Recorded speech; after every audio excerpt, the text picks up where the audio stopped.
I don't think there has been anything like adequate consultation on this question by the city.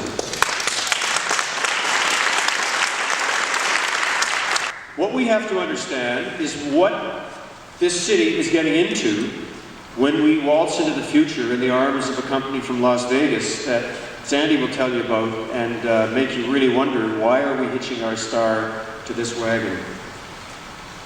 So I don't think there should be any expansion approved until we know the answer to one question. Will expanded gambling on this site hurt our community more than it helps us? Now, the assumed answer, if this is approved, is no, that we will benefit from expanded gambling. But so far, we're only measuring by net income. We know all about the dollars, we know all about the jobs, but we actually have no idea of the hidden costs of this gambling. I have a member of my family who got a gambling habit, took all the family's money, not my family, but her family, it's part of my extended family, lost it all, the marriage broke up, debts everywhere, the family was devastated. This was not recorded in the newspapers anyway. This is not on the public record. These are invisible harms that come from this, but somebody, somewhere, somehow, should be measuring these to see, is this what we want in Vancouver? I voted against the introduction of slots in Vancouver at the Edgewater Casino because I thought that was a threshold that we didn't have to cross.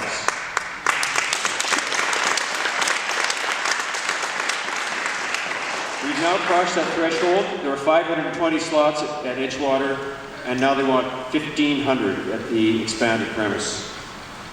There is always a beneficiary, or you might want to call it a hostage. You can free this hostage, vote for this, these hostages go free. They get their money, they can have their arts funded. And they were really torn up because they depended on money from a bingo hall that was supposed to be going into that casino. It's still not there. It's still going to be a promise at the new casino that one day they'll get their bingo hall. So here's what we do know. Some of the facts that start my thinking going: 95%, 94% of the people who gamble lose their money. The house always wins. So this little bus you see going around with the darkened windows, picking up people and herding them down to the Edgewater, that says winners play here. Actually, no, folks, losers play here. That is the fact. The great majority of people going there are losers. They are going to lose money. It's an illusion that there are winners. It's a losing game. We know that gamblers are disproportionately low-income people who cannot afford to lose, generally speaking. We are told, hasn't been proven here, but it should be checked out, that 35% of the revenue that goes of that $2.5 billion comes from people who are chronic, addicted, problem gamblers. And we know that gambling in many jurisdictions attracts loan sharks, it attracts money laundering, it attracts prostitution, it attracts hefty campaign donations to elected officials, and we are learning a little bit now about the money laundering in our city. And we are told that it's just not such a big deal if somebody walks into the casino with hundreds of thousands of dollars in $20 bills. Why? Because the people who regulate gambling in our community, from the top to the bottom, are all beneficiaries of revenues from gambling. And that starts at the provincial government, it goes to the BC Lottery Corporation, it goes to the City of Vancouver, it goes to a lot of us. It goes to the arts groups. The arts groups aren't regulated, but a lot of people benefit from gambling. Let there be no mistake. That's $1 billion of public money that would otherwise have to be raised some other way. But we're being told that this casino will have economic benefits. And I'd just like to question those economic benefits. So there's a pretty good chance that the way this is going to work is that this is going to cannibalize other gambling operations in here, or it's going to work on getting more and more people into gambling. So the starting point for a lot of justification for gambling is, well, people are going to gamble, let's just serve them in a responsible way, we'll take off some of that money, we'll use it for good things.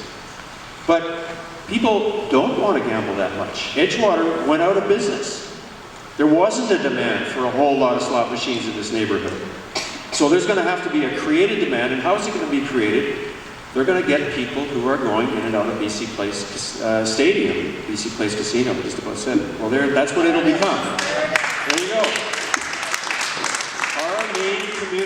sporting gathering place is going to become a casino.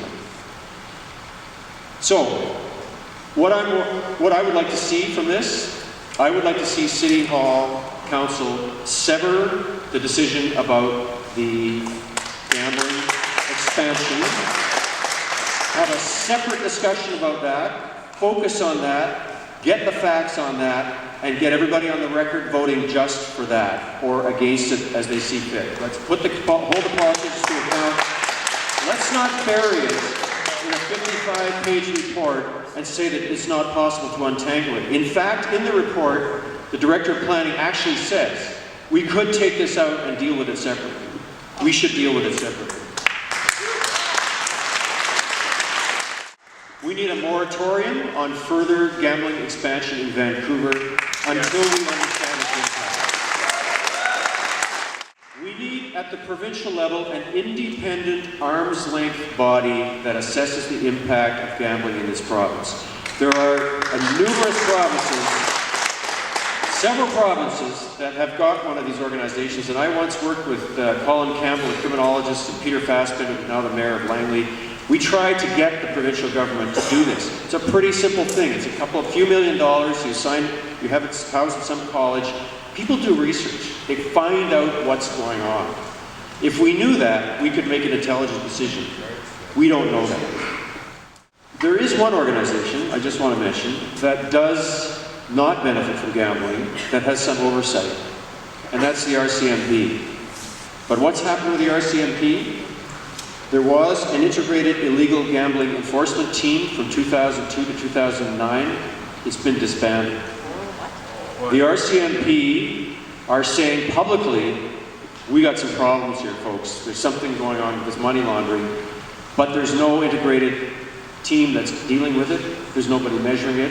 The people in charge of looking after that are the BC Lottery Corporation, whose interest is to have more of that happening to get the revenues going. To put BCLC in charge of monitoring abusive gambling is like having the Hells Angels in charge of abusive gang activity. And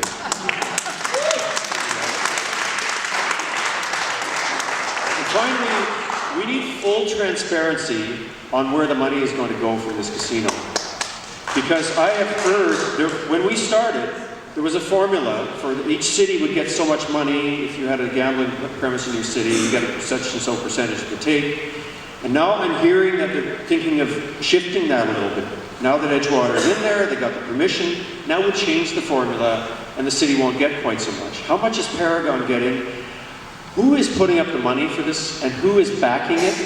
Are we going to get ourselves into the same situation we got into at Southeast Falls Creek, where private developer comes up with a project, it doesn't work, it falls back in the lap of the public agency that owns the land and property?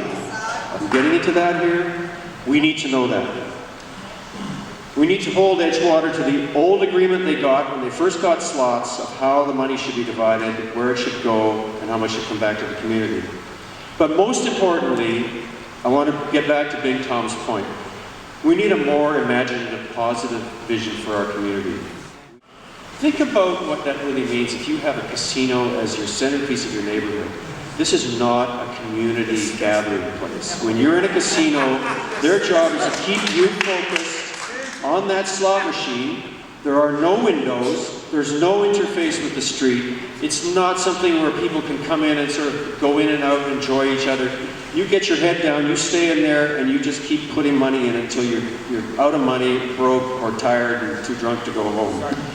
So I think that we have to have a better vision. Vancouver can do better than this.